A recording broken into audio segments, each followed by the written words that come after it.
this is our overall symbol, at least to the point that we've addressed. We're trying to talk through this now.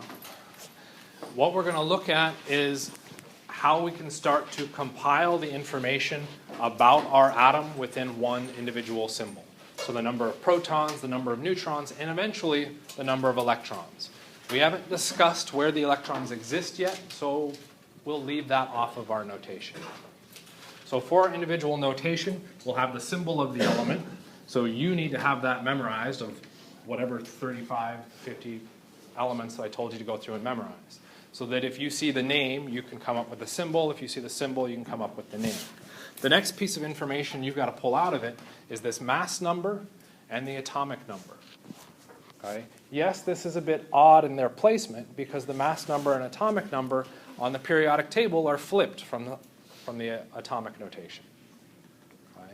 The information that comes out of those, our mass number gives us the numbers of protons and neutrons summed together. The atomic number is just the number of protons. So we're going to kind of address some information on this. If I change the number of protons, what happens? Mass, well, both numbers would change. But what else would change? The element changes. So what I like to look at is our atomic number, or the number of our protons, defines the element. Okay. It's not 100% perfect because the number of our electrons and the number of our neutrons can change some of the properties of our overall element, but it would still stay the same symbol, okay, as long as we keep the protons constant. What happens if we change the number of neutrons but leave the protons constant? Does the element change? No, it stays the same symbol. What changes? The mass number changes.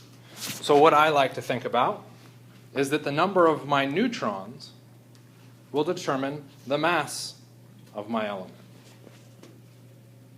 Is that strictly true? No, because the number of protons contribute to the mass as well. Okay? But if I change the number of protons, I'm no longer looking at the same element. So what I've done is just try to parse out what information I get out of each of those.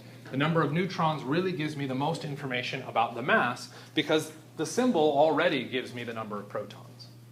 Okay? So it allows me to kind of track down what's happening within each of these things. So we went through an example yesterday with silicon. This time I decided to switch it up and pick Ra. What was Ra? Radium. Why would I pick radium? Why did I talk about it yesterday? Good answer. Marie Curie was the one that discovered radium. We already said how cool she was. Okay? And number two, that was probably one of our most important discoveries, isolating radium to being able to discover or understand the rest of our bring together the rest of our understanding of atomic structure. Okay, so radium's pretty important. So right off the bat, we could say our element is radium. Cool, so we've started to do some interpretation. Ra equals radium. Anybody actually know, was that one of the elements you're supposed to have memorized? Is it? I honestly don't know. I'd be surprised if it's one. Yeah, it is. Oh, it is? Oh, cool. So there you go. You got to have it memorized. If you haven't memorized it already, work towards it. What does that word say? Atomic number is what? Okay, 88. From our symbol, that's found in the lower left-hand corner. Atomic number is 88. What conclusion can we make from the atomic number? Okay. The extra conclusion that we would make already would be that it has 88 protons. Okay. The symbol that we would use for protons? Why P? This proton begins with P. And you're right, we typically add a plus. Why do we add the plus? Because it's positively charged. So we're just trying to put that information in as condensed a format as possible. What's the mass number? Okay, our mass number is found in the upper left-hand corner. That's our 226. What does that equal? That equals the number of protons plus the number of neutrons. What charge would we put on the neutrons? 0. So we could go through and write N0. That might get a bit tedious. So what do we write instead? Neutrons are neutral. There is no charge. Just leave it. Could just end up with N for neutrons. All right? With that information, can we now solve for the number of neutrons? Yeah, by doing what? Plugging in the number of our protons into that position, and we get 226 equals 88 plus the number of neutrons. Neutrons equals 226 minus 88. All right, kind of makes sense? Okay. Relatively straightforward. Hopefully you're all relatively confident now with atomic numbers or atomic notation. Okay. Before we move on, I've got a quick question. Tuesday, we spent a lot of time talking about what? I'll even pause the lecture. Question is, periodic table. So now what we're going to do is talk a little bit about the information we can find on the periodic table before we jump into Chapter 5. That same information in the atomic notation can be found on the periodic table. Depending on where your periodic table was made, you might see some slight variations in how the information is presented. But for the most part, the relative positions are true. Your atomic number is given at the top of your symbol. You then have the symbol for your element, followed by the atomic mass underneath. Okay? So what we're trying to represent with that symbol is carbon, which has how many protons? 6. How many neutrons? 6. 6. How'd you get that answer? 12 12 minus minus 6. Okay? So when we're looking at our atomic structure, we've got our electrons, protons, and neutrons. We haven't talked about electrons yet, so we'll leave that off for the moment. Okay, but our protons tell us what information? Just talked about this. Okay, it is our atomic number, I'll accept that. Which tells us what? What element? Okay, it identifies the element. Starting to run into neutrons. So ID, element begins with M, right? Element. That's what you get from waking up at 4. Neutrons. What are our neutrons? Where do we find that information? Okay. That is related to our mass number. Okay. And we find the number of neutrons by adding our protons plus our neutrons to get our mass number. Okay? So our neutrons identify the mass, okay, in my opinion. I remember it's not a perfect situation, but it's pretty close. And identify the element. Okay? Questions? Yeah? When the atomic mass is 12 point something, don't need to round up. What's going on with our atomic masses? Hopefully I'll answer your question. It's an average. Okay, why is it an average? When we go through and build our atoms, we're slowly putting more protons into the nucleus. But as we put in more protons, we get that positive charge repulsion, and we have to add neutrons to balance it out. How many neutrons do we have to add in to balance it? Equal number is a good first approximation. So when we look at the atomic mass of helium, what do we hit? 4, which is 2 protons, 2 neutrons. Okay, but what happens when we jump up to lithium? 6.94. How does that work? So if we looked at lithium,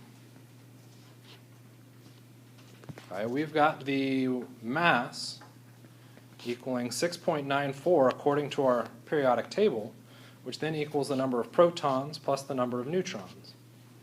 What's the number of protons? for lithium? 3. So what does that mean the number of neutrons is equal to? 6.94 minus 3, which is 3.94. How do we get 0.94 of a neutron? Well, as Charlene was potentially suggesting, maybe we just round up.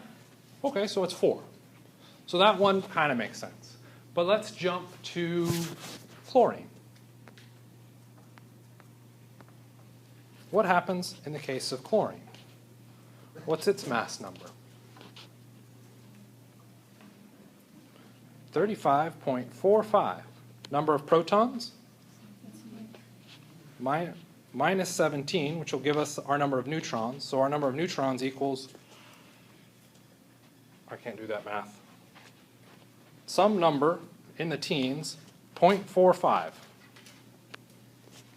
So 0.9, yeah, that was pretty darn close to 1. We could round up. 0.45? That's saying almost exactly half a neutron is present. Can we get half a neutron? No. So why are our mass numbers on the periodic table not matching the nice simple numbers that we saw for our atomic notation? What it comes down to is that 1-to-1 ratio of protons for neutrons, okay, that we expected early on in our periodic table, just to cancel out that charge, isn't always perfect. In some cases, we may add an extra neutron, or we may not need that neutron, or maybe we need to add 4 neutrons. Okay, so as we move further up the periodic table, we start increasing the number of protons. And what we start to notice is that that exact ratio of proton for neutron starts to vary significantly. Okay, and that's because we're starting to put so much positive charge in one spot that we have to add in a whole lot more glue to keep all those pieces held together. Okay. Sometimes. Other times, maybe it's good enough and it doesn't need that extra neutron. So what ends up happening is that for an individual atom or element, we can get different forms of it depending on the number of neutrons that are present. Okay? So what that means is if we go through and look at our periodic table, what our periodic table gives us is the average elemental mass, not the mass for just a single type. Okay? So our elements now branch out into what's known as isotopes. Our neutrons are what contribute to our mass. When our mass changes, but nothing else, we're looking at an isotope. And that's all based on our neutrons. Because if we change the number of protons, what happens? Changes the element. Okay? So each of our elements has different isotopes. And all that's happening within those different isotopes is they have differing numbers of neutrons. Okay? So for instance, hydrogen. I gotta start recording again. Hydrogen has 2 common isotopes. Okay? So instead of referring to it as just hydrogen, we can then name each of those individual isotopes. Why do we give them names? Because hydrogen happens to be the most common element around, and we use that fairly frequently. Nice and small, it comes on and off of reactions. So we end up naming those isotopes. Do we name the isotopes for carbon? No, we don't use those isotopes as commonly, so we don't invent a new crazy name for them. Okay? So let's take a look at the 2 isotopes for hydrogen. Okay, what's the difference between those isotopes? The number of neutrons. And we see that where? In the mass number, which is found in our upper left-hand corner. Okay. Deuterium is a hydrogen atom plus a neutron. Because we've added that extra neutron, the mass has now changed, and because the mass has changed, now we have a slightly different form of the element hydrogen. Would we expect some of its properties to change?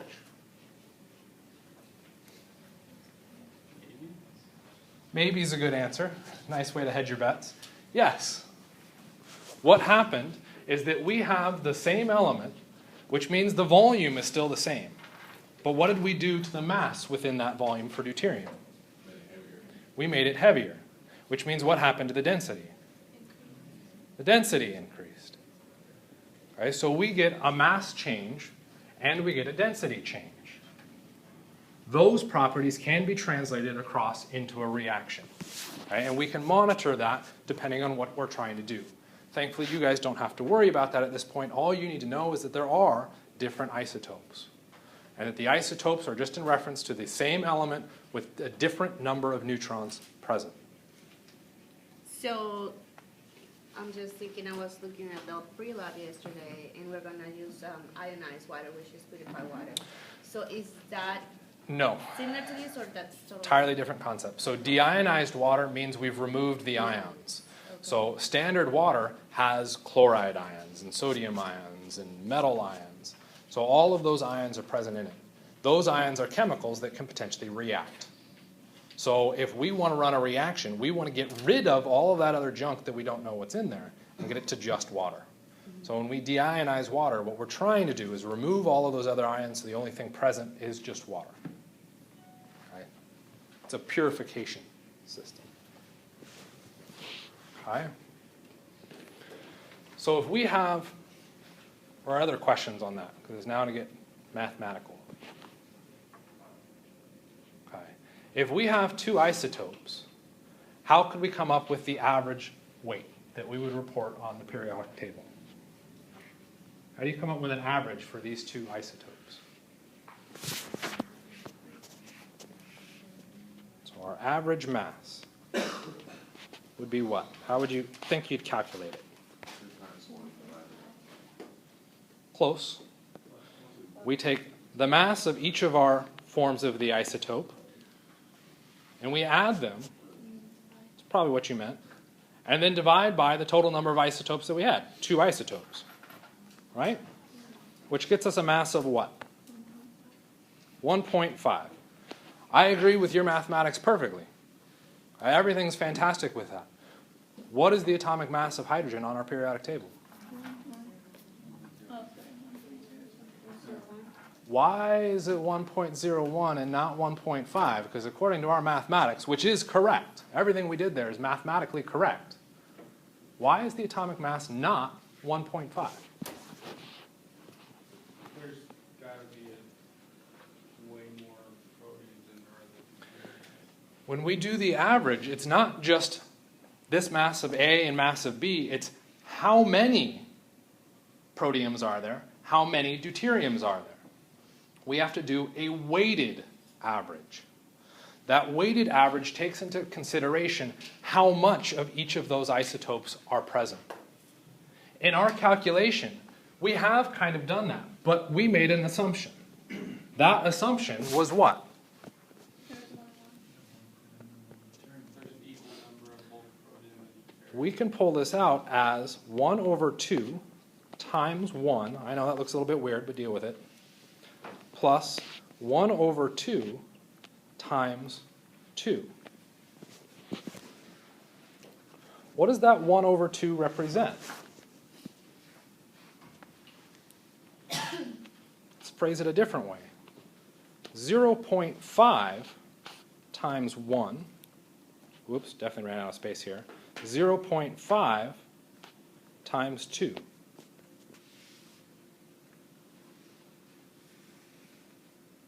.5 is the percent of each of those isotopes, or our weighting. We are saying that protium makes up 50% of the total. We're saying that deuterium makes up 50% of the total. Our average necessarily implies that. That's what we've gone through and done. Based on what we see as the actual answer, okay, for the mass, or the reported mass for hydrogen, is that assumption valid? No. So as Jeremy was attempting to say, there's got to be a lot more protium present. Well, how much more? Well, we could go through and just change numbers. Maybe it's 60% protium, which would then necessarily mean how much deuterium do we have? 40%. How do you know it's 40%? Because all of them together should contribute 100% of our total. So we could go through and check our numbers again and see, do we get 1.01? Probably not. Anybody know what the exact percentages are for each of these? So you can't tell me I'm wrong. It's good. It's always nice when that happens.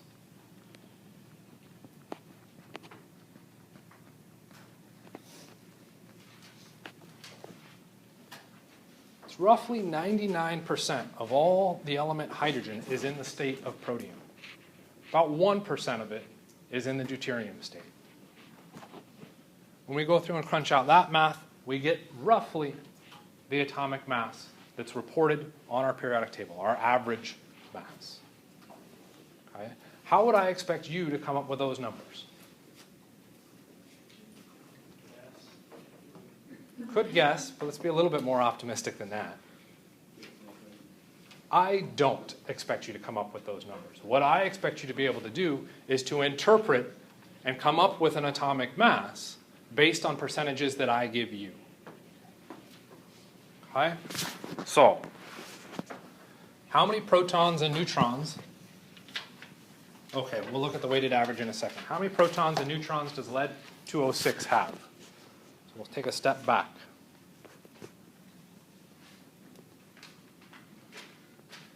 Everybody familiar with that formatting? Lead-206, what does that mean?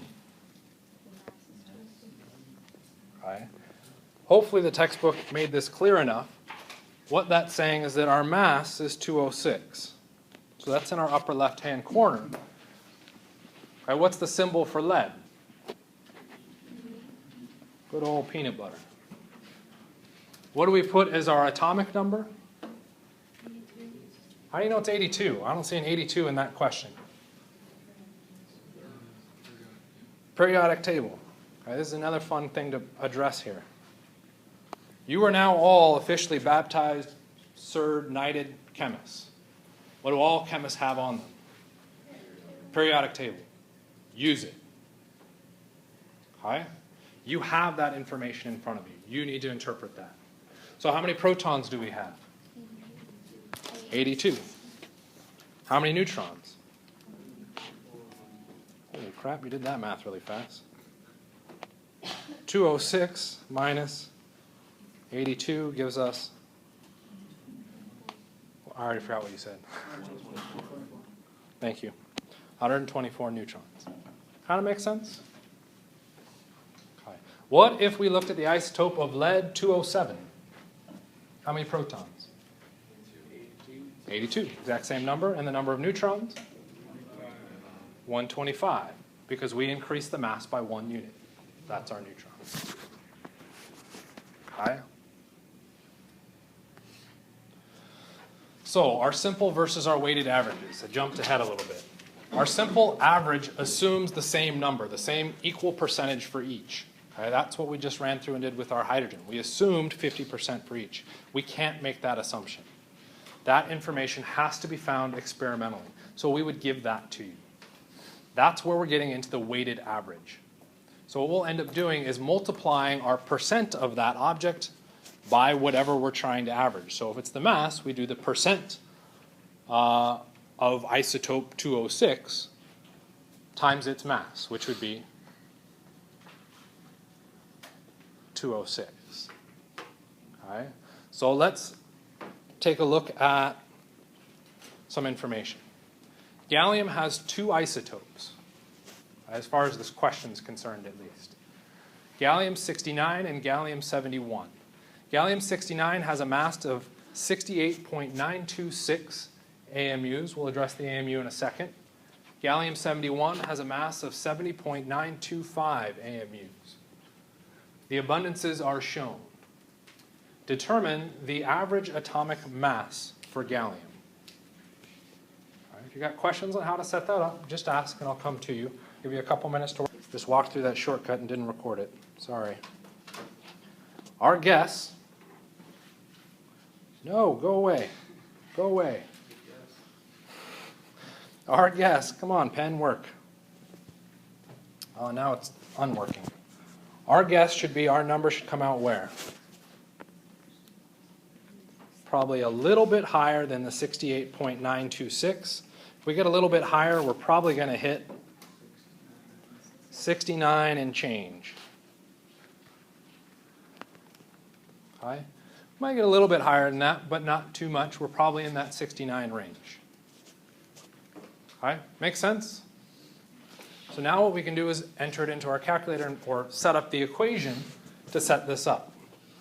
Okay? To go through and do this, we're going to take our mass and multiply it by the percent abundance.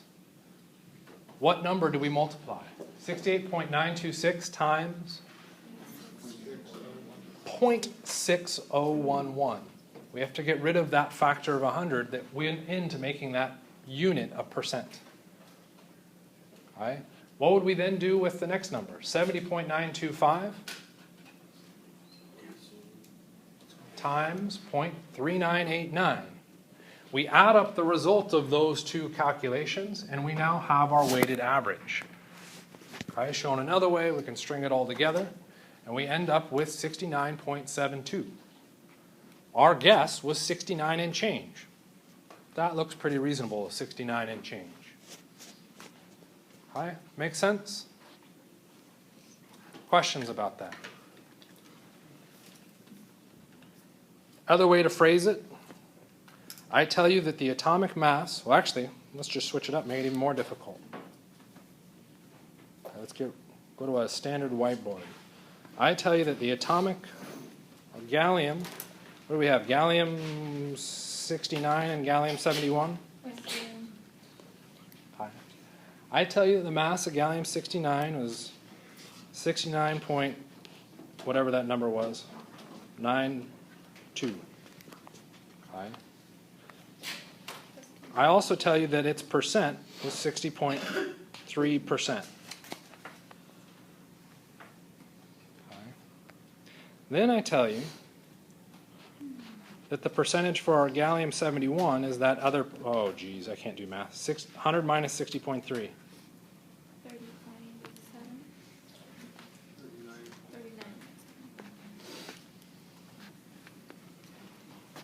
39.7%. So I give you that information, then I say, what would the question be? What's the mass of gallium 71? That is all the information I give you in the question. What do you do? Remember, you're a chemist. What do you have? Your periodic. Periodic table. What does your periodic table tell you? Tells you that the mass of gallium is, I already lost it, 69.72. All right, how do you figure out the mass of gallium 71? Subtract 69.792. What we can do is take 69.792 times our percentage, 0.603 plus, I don't know that mass. Good, let's put an X. Times its percentage, which is 0.397. What does that have to equal? 69.72, which I've run out of space, but hopefully you can see that. Can you solve for X? Yep. Okay, so it's a question of remembering how we put these averages together. Once you understand how to deal with averages, hopefully grades get better, because then you can start to calculate, oh, I don't need to do that work because it's not going to affect my grade. Cool.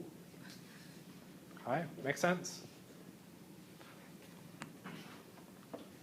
Next. So, every once in a while I throw these things in here that come from your textbook. Our connection can come back to something known as heavy water. How do we get heavy water? What does that name necessarily mean? It's heavier than normal water. But it's still water. How can it be heavier? We're looking at an isotope effect within the water. Okay? Heavy water is still hydrogen and oxygen, but it's the hydrogen isotope 2. So it has an extra neutron. That neutron increases the mass of hydrogen, which then does what to the mass of water? Makes it heavier. Now we've got water that's heavier. Woohoo! Okay. Fun thing about heavy water, I'm not even going to talk about tritium. Okay. With heavy water, deuterium is actually kind of a nice species to use. We use hydrogens a lot. All of our chemistry, or a lot of our chemistry, centers around hydrogen. Because deuterium has a slightly different weight, it's going to change how our reactions work. So a lot of scientists want access to deuterium, right, to that heavy isotope of hydrogen. Where do we get it from? Heavy water. So we go through and take a giant bucket of water, and we find the 1% of it that is heavy. We can then have heavy water. What's nice about the heavy water? You can then sell it off for a lot more money than regular water. That process apparently isn't all that difficult, but most people don't go through the trouble. I've heard of plenty home-based chemists going through and actually making heavy water and then selling it off to research facilities. So if you're interested in that, have fun. Let me know how it works. Maybe you can make some spare money on the side. Now we're going to move into Chapter 5. Chapter 5 is all about the periodic table. So we're going to take some of the things that we've learned in Chapter 4, translate them into Chapter 5. Yes, question? That's my original question. So when we're just figuring out. Goes back to isotopes. How many atomic notation? Mm-hmm. I'm just trying to figure out the neutrons. Do I go ahead and round up if I have on my periodic table? Yeah. So when would you be asked to calculate how many neutrons are present? It's a good question. On a test, good question, or good point. You need to know what isotope you're working with. If the isotope has changed, what happens to the number of neutrons? It's changed also. So just looking at the periodic table, we can approximate how many neutrons are in there, or come up with a relative average amount, but we can't nail it down perfectly. So if I ask you for the number of neutrons in, say, carbon, your answer to that is, I don't know. I can't figure that out. Because you can go to the periodic table, and yes, it says 12.01, but that doesn't mean that I'm asking about that specific isotope. To determine the number of neutrons, you really have to know the mass number, the exact mass number for an individual isotope. So if I just tell you or ask how many neutrons does carbon have, too vague, no idea. If I tell you instead, I want how many neutrons does carbon-14 have? How would you calculate that?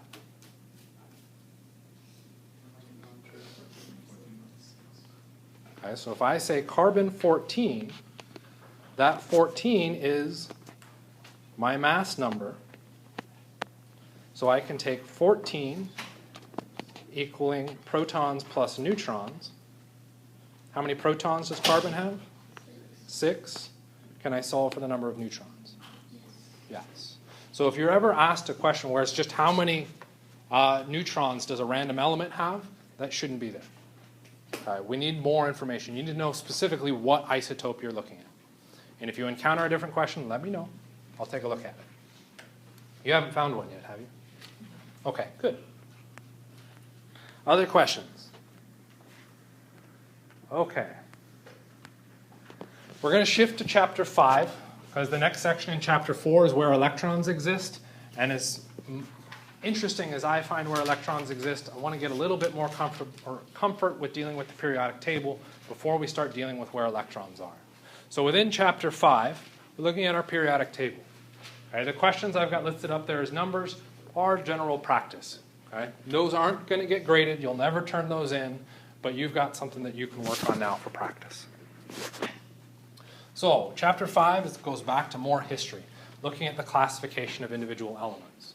Remember, when we started researching chemistry, probably the first part we're looking for the philosopher's stone, trying to turn lead into gold. So really questionable whether we could even call that science, much less call it chemistry. And we were trying to put things together based on what elements that we knew we had access to. Did we have access to 118 elements? No. We're probably looking at 12 elements, maybe 15. Within that grouping, if we're going to try and predict how we can change from one element to another, we need to know something about their physical properties, what they do, and their chemical properties.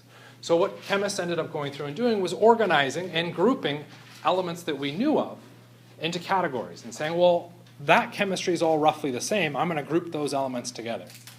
And so in our initial birth of the periodic table, what we were doing is just slowly compiling all that information that we knew about individual elements and trying to group and understand and organize where they came from. Otherwise, it's just a mishmash of data, and we really have no idea of how to interpret it. Okay, so the first one was grouping them based on groups of 3. Why groups of 3? Because that just happened to be the pattern that he saw. Okay, so each of the elements within that triad had very similar properties. Okay, and 65. So 40 years later, we've got 62 elements, and he went through and changed and grouped them according to 7s. Why would he go with 7s as opposed to 3s? Probably because they found a whole lot more elements and noticed that our individual groups of 3 could be expanded to include other things. Right?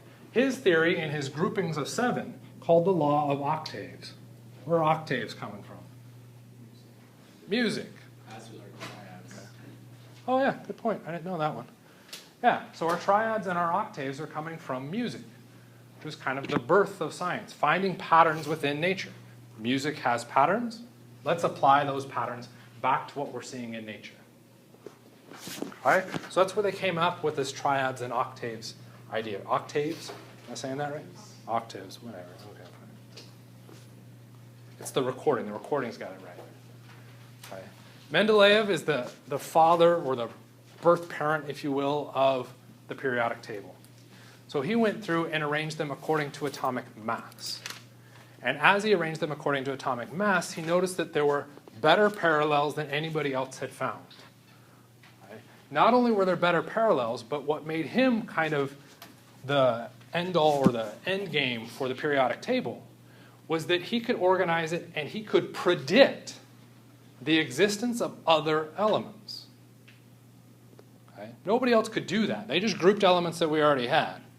Okay? He took that information, organized it in such a way that he could say, I think there's supposed to be an element in this exact place. It should have these properties associated with it. Okay? The ability to do that is amazing. That's what science is about. Can we predict? Not just make things look pretty, but can we do it better? Can we come up with a way to predict things? And he was able to do that with his version of the table. And that's what we're seeing in this figure. You'll notice that there are some pretty strong similarities within this table and our current periodic table. For instance, you look at his first column. Starts with hydrogen. Hey, our table starts with hydrogen. He moves to lithium, sodium, potassium, rubidium. All of those in exact order. Then he hits silver. Interesting. Silver isn't in that first column. Okay, what happened?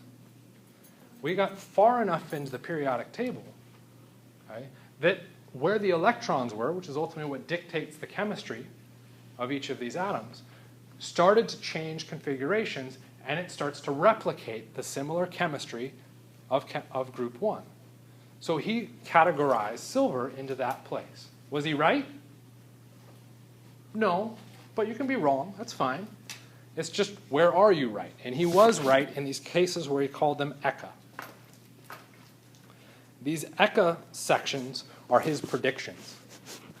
So he went through and called that one I've got boxed in eka aluminum, because he figured it was somewhat similar to the properties of aluminum. And he was able to predict those properties based on what he knew of aluminum and what he knew of, what's Y?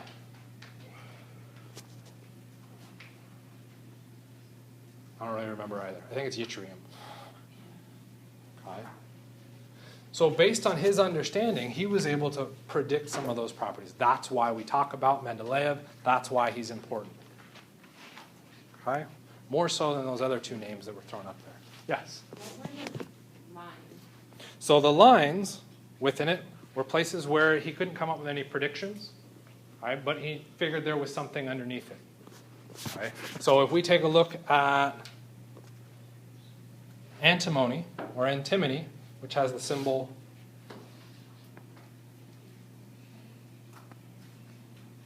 look carefully, there's no A. Should be SB. If we look under SB, you'll notice there's 2 lines. And then we have tantalum. Okay, why did he insert those 2 lines? Because the difference between antimony and tantalum was too large of a gap. He knew there was something that had to be in that spot, and based on the properties of everything else above it, he assumed that there had to be 2 elements in there. What he knew about those elements, he didn't really know. He just knew that there had to be something else in there. Okay, so that's what the lines are. So, predictions. Take a look at ecosilicon and germanium. For some reason I thought I stepped that slide, but maybe not. He went through and predicted in 1869 the existence of germanium, which was later discovered, what was that, 15 years later, roughly, 16 years later. Looked at color, he looked at atomic mass, density, melting points, how it reacted with oxygen, the density of that oxygen product, how it reacted with chlorine, and the boiling point of how it reacted with chlorine. So he just took a guess based on what he saw on the periodic table. How close was his guess 15 years later? That's pretty stupidly impressive. Okay. I mean, almost exactly the same. Okay. And that's all because of how he was able to organize the periodic table and see that these patterns existed. Okay. Remember, when did the existence of the proton come about? Late 1800s. 1890? We're 1870, and he's predicting properties of an individual element and having no understanding of what makes the element. Okay? That is incredibly impressive to be able to pull that off. Okay? Last thing that we could add into our periodic table was the birth of the far right column, also known as our noble gases. That's where we get our helium, neon, krypton, xenon, and radon. Why would they have taken so long to develop those? How many of you are nobility? Oh, interesting. What does that mean? How many of you have noble ties? Nobility, kings and queens. Really? Oh, that's pretty cool. So 2 people in here have noble birthrights. You guys probably do too. You just have to do your genealogy and figure it out. You have to go on ancestry.com. Okay, how many of you know that you have noble ties? Let's try that then. Okay, very, very rare. Okay? And maybe because I don't have nobility in my background, we're tracked back to cobblers. Okay. The general impression of the noble class is what? How often does the noble class interact with us? Not that often. Not that often. How often do the noble elements interact with the rest of the elements? Not very often. Hardly ever. Which means if we're trying to build our understanding of chemistry, we look at how atoms interact with each other. If these elements never interact, how could we possibly ever discover them? Okay. It takes a lot of effort to go through and find where they're located and track them down. Okay. So that's why it took so much longer for our noble gases to be found. Okay. They're also referred to as inert, meaning they don't react. Is that 100% true? No. 90% of the cases, they don't react. So anything in that very last column, very rarely expected to react with anything. Oxygen, nitrogen, any of those. Yes? How do scientists track down elements? Carefully and slowly. So it's going to come through a purification process. So you could pull a random bucket of air and then try and separate the components in air based on the properties of the elements within it. All right. Not an easy process. All right. Glad I wasn't living back then because I probably wouldn't be able to figure it out.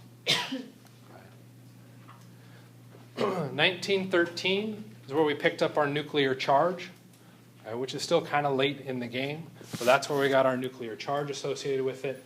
And with that, he went through and said, you know what? It's not best to organize based on atomic mass.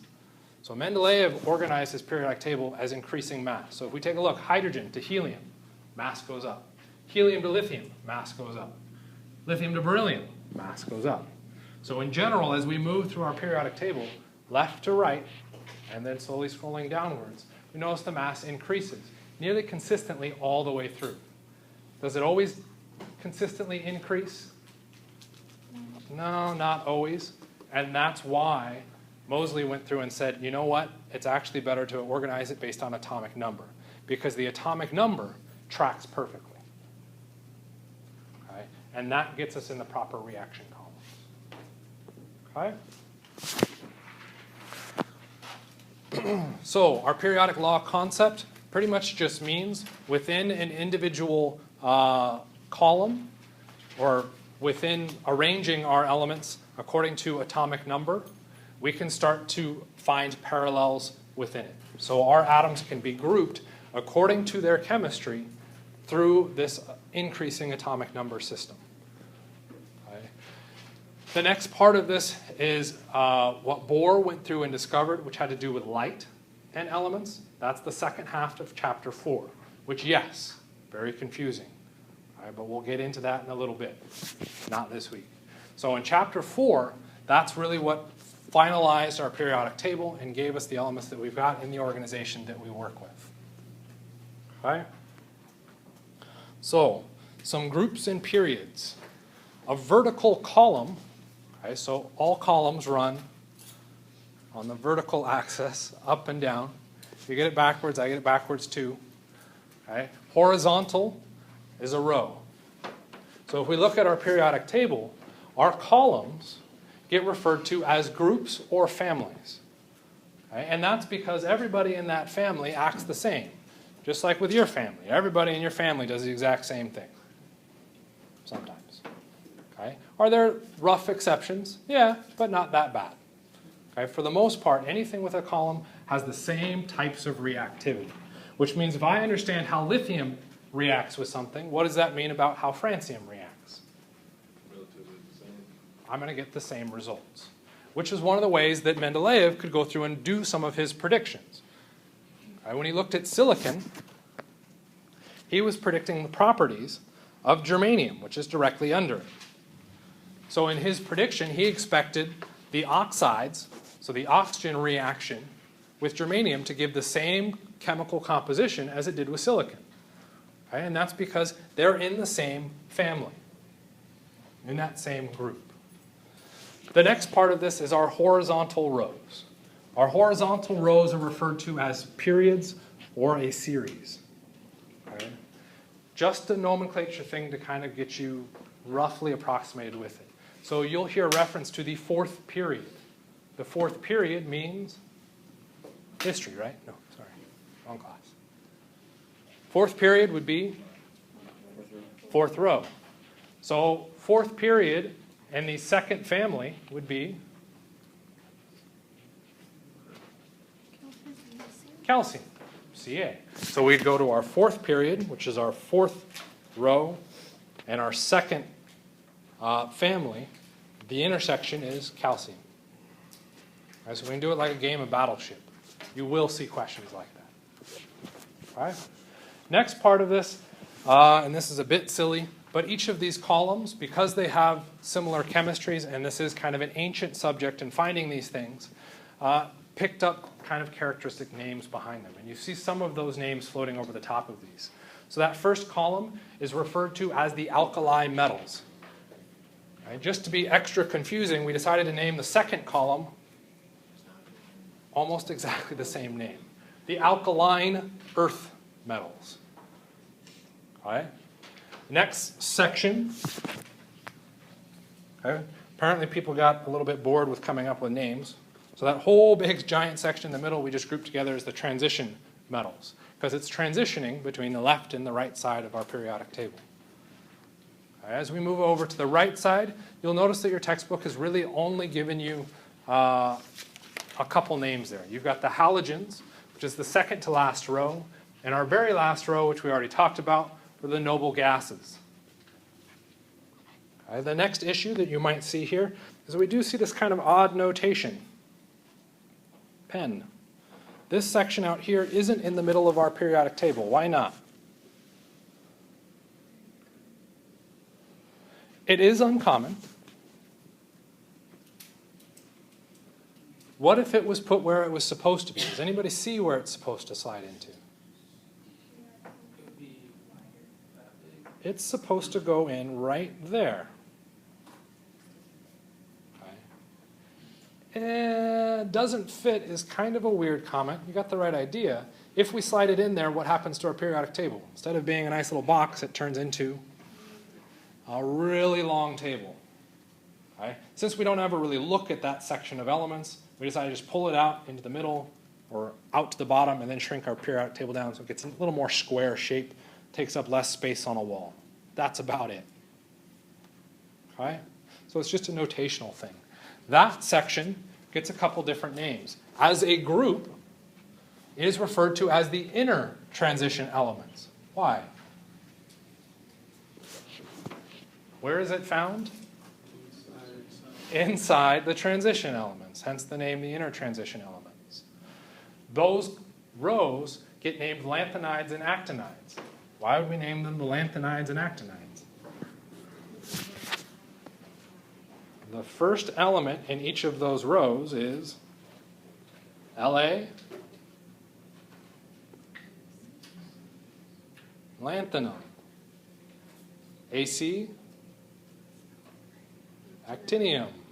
What's happening? Lanthanide and actinides, because those were the first elements within each of those rows. Okay? So those are just kind of the bulk names that come out of this. Is that a question, Jeremy? Well, they brought those two elements down and this big chart put up there, they're left up. So depending on who manufactures the chart, they may decide to put it in different spaces and do different formations. If you look at, and I'm pretty sure this came from your textbook, so if you look at your textbook really, really carefully, right in between there, there's a little shading. That shading is supposed to represent that it's being popped out of the periodic table to represent the next sequence of elements. It's just kind of confusing, because if they're lanthanides and actinides, the land. Yeah, it doesn't really start with it in this version. I agree. But it's just going to depend on how someone decided to notate it. Will you find periodic tables where the inner transition elements are dropped directly into the middle of it? Yeah, you can find them. Typically, people don't use it in that format because very rarely do we ever use the lanthanides and actinides, so we don't really care to insert them into our chart and make the rest of this more difficult to interpret. The people that do use the lanthanides and actinides don't care about the rest of the periodic table. They only look at the lanthanides and actinides. So it works out kind of well for both groups. Okay? Chemistry's so clicky. It's stupidly clicky. Okay? Summary of our names. So we're looking at numbering the groups. There is various nomenclature on how you number them. Depending on the periodic table, you may see different values. So if we take a look at this chart, the top of each of those rows, they're numbered cleanly 1 through 18 through the main elements. Okay? And then we also see these weird Roman numerals show up. Okay? Depending on who decided to organize it, they've called those columns different things. Okay? So just realize that within those you may see some number variation, but do you really need to worry about the number variation? You're a chemist, so what do you always have with you? Periodic table that has all the numbers on it. Okay, so you don't have to stress about it. Just take advantage of the information you've got at hand. You will encounter some of these names. I'm not a big fan of it because I have a horrible memory. I can never remember the difference between the alkali metals and the alkaline earth to this day. And I've been doing it for 15 years. I always get them backwards. Okay? It's just not that important to memorize. You might see those names show up. You might not. So alkali metals, your first column or your first group. Group 2 are your alkaline earth. I've added in 2 more just because I think they're fun to say, so you guys can all say them with me. Group 15 is the pnictogens. The P is silent. You ready? On 3. 1, 2, 3. Isn't that fun to say? No? Yeah, okay. Group 16. A little bit less fun to say. Chalcogen. Yeah. Okay, that one wasn't as fun to say. Your chalcogens. Okay. All of those are based off of that first element. All right, so that's why that element's put there. Our halogens, you'll almost always hear the halogens referenced. So that is one, if you have to go through and memorize halogens, because that one shows up everywhere. The pnictogens and the chalcogens very rarely get mentioned. Okay? But halogens will always show up. You'll see that in organic, you'll see that a lot of different places. Last one's the noble gases. You might hear it as the inert gases. Some people tend to remember those just because, I don't know, they're noble. They don't do any reactions. Questions? Yes? So why is hydrogen excluded from that row? If it's, if that's why on the other one is pulled out to the side, just right. Hydrogen's a very weird element. It does two different chemistries. It can act like a group 1 element. It can also act as a group 17 element. We'll talk about that reactivity. So our column organization is largely dependent based on our atomic numbers, but there's some secondary organization within it that looks at the chemistry of each of those. The chemistry of how different atoms interact with each other is due to the electrons. We haven't talked about the electrons yet, so the exact location of that hydrogen, kind of variable right now. But you'll see it sometime, typically in group 1, sometimes you'll see it in group 17. Sometimes you'll see it as a box off by itself too. Okay? So as we increase our atomic number, what happens?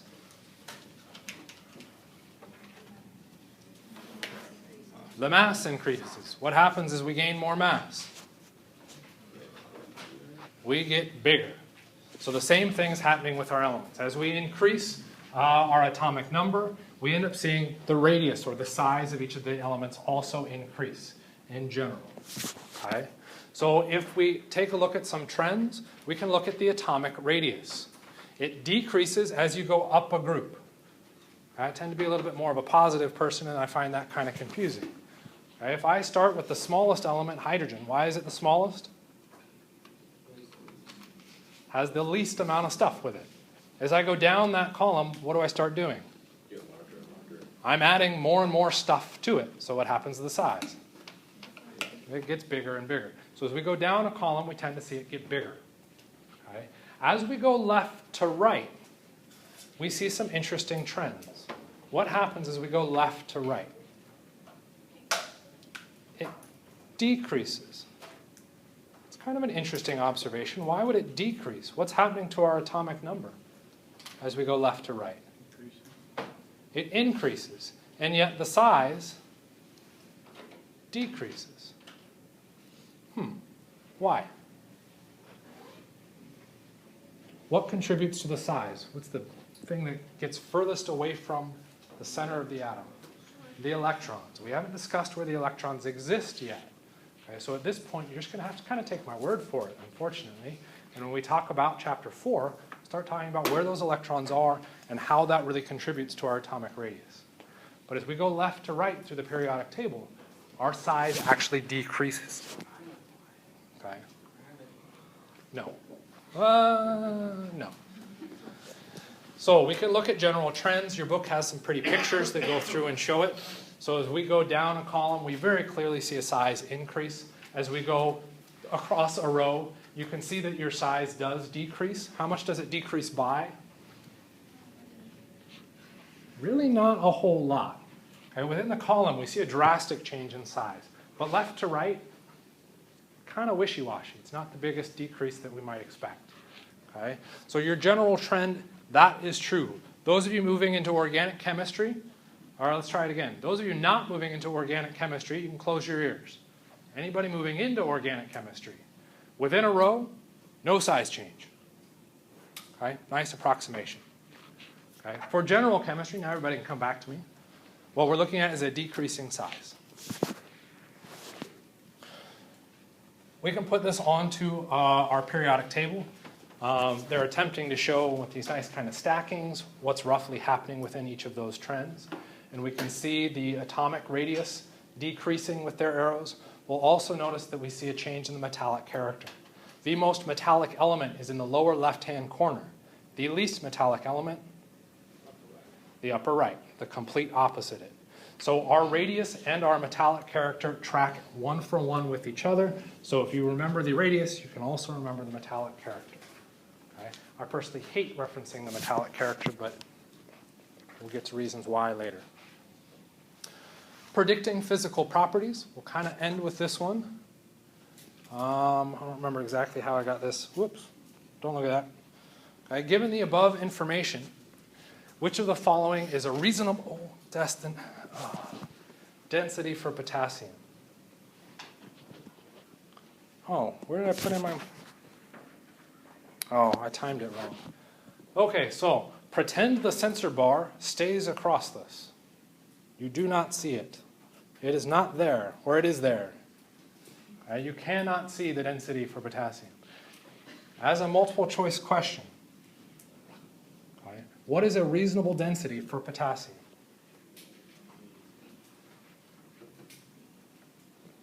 B.